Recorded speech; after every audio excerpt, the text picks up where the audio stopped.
Tea was one of those perfect afternoons on my ranch, the kind you dream about after years of hard work. The wind rolled gently through the fields, the grass swaying in waves, and my horses grazed peacefully under the sun. Everything felt right in the world until the shouting began.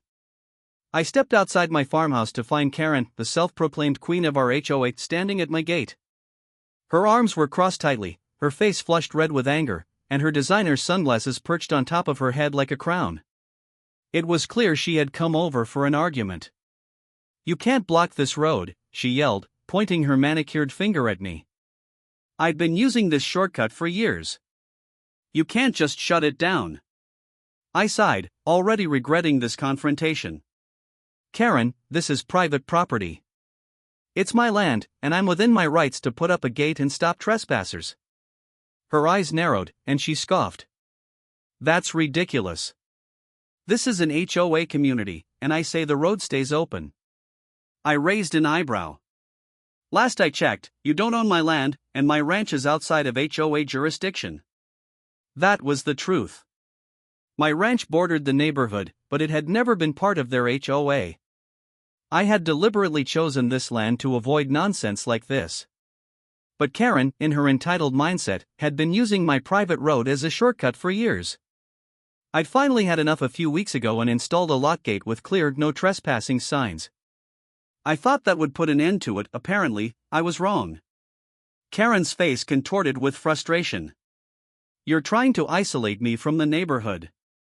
That's illegal. I have rights."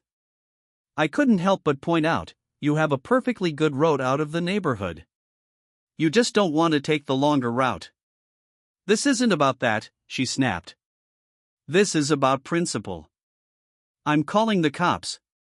I leaned against the fence, arms crossed, with a wry smile. "Sure, go ahead." Karen pulled out her phone and dialed 911 with a huff.